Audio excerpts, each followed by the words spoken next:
Hello guys, मैं आज आपको बताने जा रही हूँ अलंकार। एक ही वीडियो में आपकी पूरी अलंकार खत्म हो जाएगी। आज चलिए स्टार्ट करते हैं। अलंकार का अर्थ अलम प्लस कार या अलम का अर्थ होता है आभूषण या गहना। अलम का क्या अर्थ होता है? आभूषण या गहना। काव्य की शोभा बढ़ाने वाले तत्व को अलंकार कहते हैं। अलंकार के कितने भेद होते हैं? शब्दालंकार, अर्थालंकार। अलंकार के दो भेद होते हैं, शब्दालंकार, अर्थालंकार।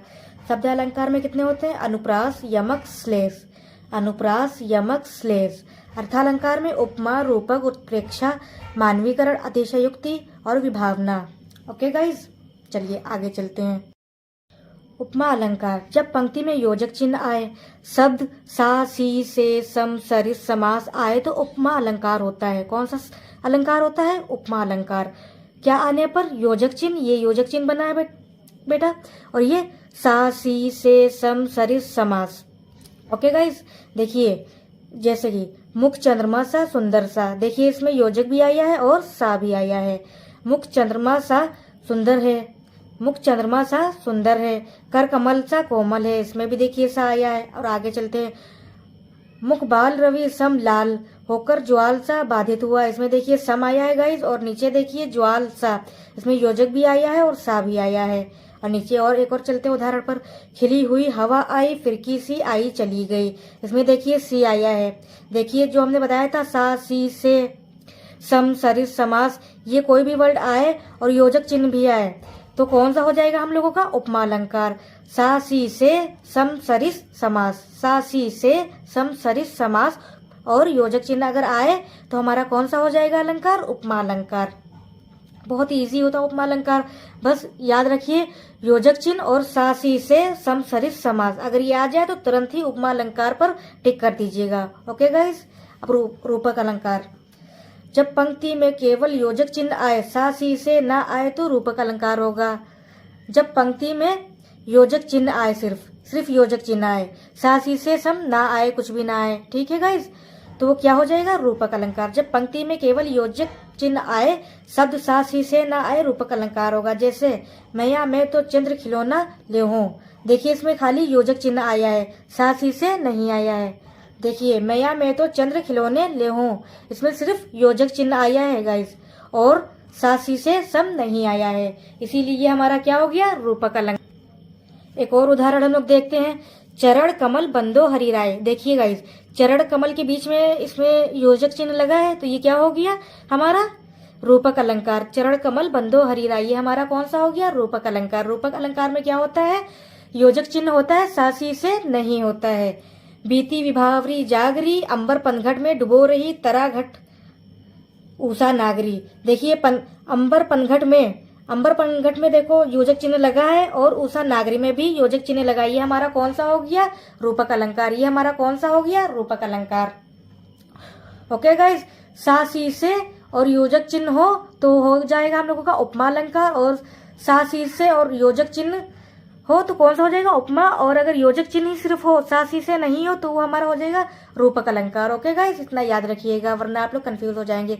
सा, सी, से और योजक चिन्ह जिसमें हो उपमा अलंकार, योजक चिन्ह हो और सा, सी, से नहीं हो वो रूपक अलंकार। ओके गाइस, चलिए आगे चलते हैं उत्प्रेक्षा में।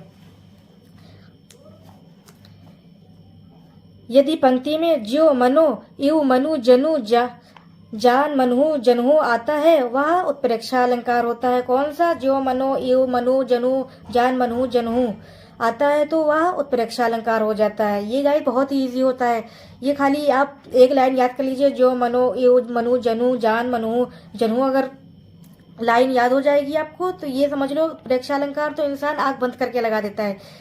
जैसे कि आगे चलिए। जनु बरसा ऋतु प्रकट बुढ़ाई, नेत्र मानो कमल है। देखो मानो आया इसमें और जनु भी आया तो ये हमारा कौन सा हो गया? उत्प्रेक्षा अलंकार। कौन सा हो गया? उत्प्रेक्षा अलंकार। जनु बरसा ऋतु प्रकट बुढ़ाई, नेत्र मानो कमल है, कौन सा हो गया ये हम लोगों का? उत्प्रेक्षा अलंकार। और एक और। सोहत ओढ़े पीत पटु श्याम सलोने गात, मनहो नील मणि शैल पर आतप परियो प्रभात। इसमें देखिएगा इस मनहु आया है। उत्प्रेक्षा अलंकार में क्या पूछा गया था? अगर जिसमें जनहु मनहु ये सब आते हैं वो हमारा उत्प्रेक्षा अलंकार हो जाता है। इसमें मनहु आया, ऊपर में आया था मानो। ओके गाइस, और उसमें जनु भी आया था। जानू मानू मनहु जनहु ये सब होते हैं, उसमें क्या हो जाता है? उत्प्रेक्षा अलंकार। आगे चलते हैं गाइस। अतिशयोक्ति अलंकार। अतिशयोक्ति अलंकार में क्या होता है, उसमें गुणों को या स्थिति को बढ़ा चढ़ाकर बताया जाता है, उसको क्या कहते हैं, अतिशयोक्ति। जैसे कि जहाँ किसी गुण या स्थिति का बढ़ा चढ़ाकर वर्णन किया जाए वह अतिशयोक्ति अलंकार होता है। जैसे किसी भी गुण को या स्थिति को बहुत बढ़ा चढ़ाकर इंसान बताता है तो क्या हो जाता है, अतिशयोक्ति। जैसे आगे नदियां पड़ी अपार, घोड़ा कैसे उतरे पार, राणा ने सोचा इस पार, तब चेतक था उस पार। ये देखिए इसमें कितना बढ़ा चढ़ाकर बताया गया है। तो ये कौन सा हो जाएगा, अतिशयोक्ति। जिसमें बहुत ज्यादा बढ़ा चढ़ाकर बताया जाए तो वह कौन सा अलंकार हो जाता है, अतिशयोक्ति। उत्प्रेक्षा में जनु मनु जनु ये सब होते हैं, वो उत्प्रेक्षा। और योजक चिन्ह सिर्फ होते हैं और सासी से सब नहीं होते, वह रूपक। और जिसमें सासी से और योजक चिन्ह सब कुछ होता है वह उपमा अलंकार। ओके गाइस, अभी तक तो सब क्लियर है, आगे भी देखते हैं। चलिए, मानवीकरण अलंकार। जब प्राकृतिक वस्तु में पेड़ पौधे बादल आदि वे मानवीय भावनाओं से होने का वर्णन हो तब वहाँ मानवीय अलंकार होता है। जैसे कि कोई प्राकृतिक वस्तु है, जैसे कि नदी, पेड़ पौधे या सागर, ये सब प्राकृतिक वस्तु है ना, इसके बारे में अगर कोई मानवीय भावनाओं के होने का वर्णन हो तो उसको क्या कहते हैं, मानवीय अलंकार। क्या कहते हैं, मानवीकरण अलंकार। क्या कहते हैं, मानवीकरण अलंकार। जब कोई प्राकृतिक वस्तुओं के बारे में जैसे कोई भावना बताई जाए तो उसको क्या कहेंगे, मानवीकरण अलंकार। ओके गाइस, जैसे कि फूल हंसे कलियां मुस्काई। देखिए इसमें कौन हंस रहा है, फूल। तो इसमें हंस रहा है ना, तो ये भावना बताया जा रहा है ना फूल की, इसीलिए कौन सा हो गया, मानवीकरण। फूल हंसे कलियां मुस्काई, सागर के उर पर नाच नाच करती है लहरें मधुर गान। सागर के उर पर नाच नाच करती है। देखो ये सागर प्राकृतिक है ना, नाच रही है ना, तो इसी चक्कर में बताते हैं कि मानवीकरण कौन सा हो गया, अलंकार। इसमें देखिए भावना बताई जा रही है ना प्राकृतिक वस्तु की।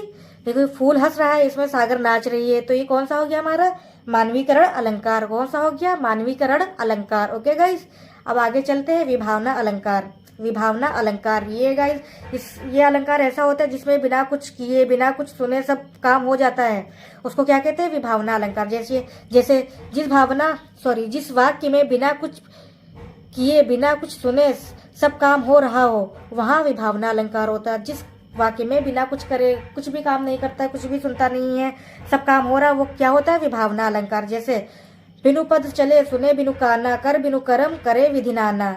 बिना कुछ चले बिना कुछ सुने सब काम हो रहा है, उसको क्या कहते हैं, विभावना अलंकार। ओके गाइस, ये हमारे कौन से थे, अर्थालंकार के। ठीक है, अर्थालंकार के ये तीनों अर्थालंकार के सारे भेद थे।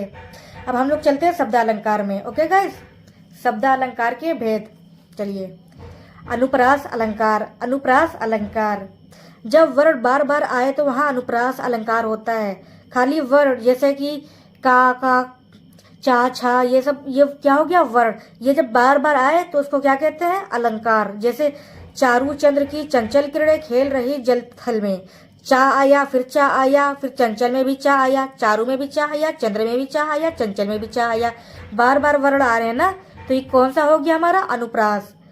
मधुर मधुर मुस्कान मनोहर मनुज वेश का अधिज्वाला उजियाला। मधुर मधुर मुस्कान मनोहर मनुज वेश का उजियाला। इसमें देखिए मधुर में भी माँ है, मधुर में भी माँ है, मुस्कान में भी माँ है, और मनोहर में भी माँ है, और मनुज में भी माँ है। देखिएगा इस कितनी बार माँ आया, तो हमारा कौन सा हो गया, ये अनुप्रास। देखिए वर्ण बार बार आ रहा है ना, माँ माँ माँ माँ माँ, कौन सा हो गया हम लोगों का, अनुप्रास। इसमें चाचा आया था बार बार, तो ये कौन सा हो गया था हमारा, अनुप्रास। जिसमें वर्ण बार बार आ रहा है यानी वो हमारा कौन सा हो जाएगा, अलंकार। कौन सा, अनुप्रास अलंकार। जैसे तरनी तनुजा तट तमाल तरोवर बहु छाए।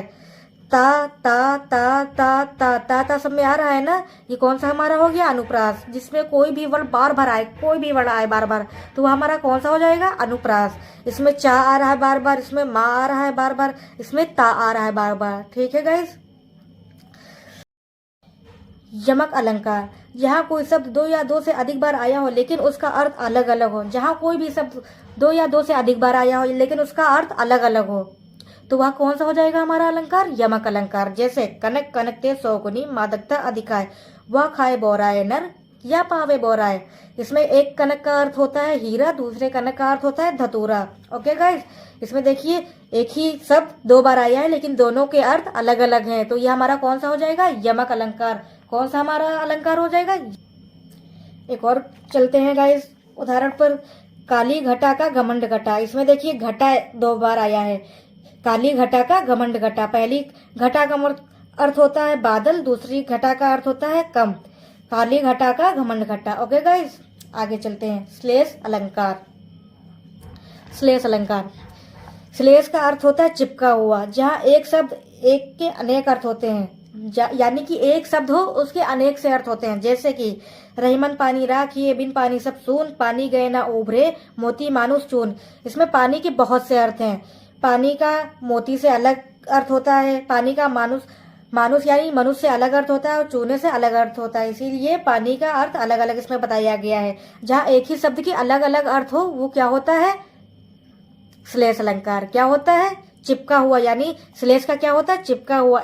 चिपका हुआ पानी देखिए है, इसका मोती का भी अर्थ अलग है, मानुष का भी अर्थ अलग है पानी से, और चूने का भी अर्थ अलग है। यानी एक ही शब्द का अलग अलग अर्थ श्लेष अलंकार होता है। एक ही शब्द का अलग अलग अर्थ श्लेष अलंकार होता है। अनुप्रास अलंकार में वर्ण बार बार आते हैं, बार बार दोहराए जाते हैं। अनुप्रास अलंकार में वर्ण बार बार दोहराए जाते हैं, और जमक अलंकार में 2 या 2 से अधिक बार शब्द आते हैं और उनका अर्थ भी अलग अलग होता है। 2 या 2 से अधिक बार शब्द आते हैं और उनका अलग अलग अर्थ भी होता है। और श्लेष में एक ही शब्द आता है लेकिन उनका अर्थ अलग अलग होता है। एक ही शब्द आता है लेकिन उनका अर्थ अलग अलग होता है। पानी गए ना उभरे, मोती मानुष चून। पानी का अर्थ इसमें बार बार अलग बताया गया, मोती के साथ अलग बताया गया, मनुष्य के साथ अलग बताया गया, और चूने के साथ अलग बताया गया। ओके गाइस, ऐसे ही और मज़ेदार वीडियो देखने के लिए हमारे चैनल को लाइक करिए, सब्सक्राइब करिए और कमेंट जरूर करिएगा। धन्यवाद।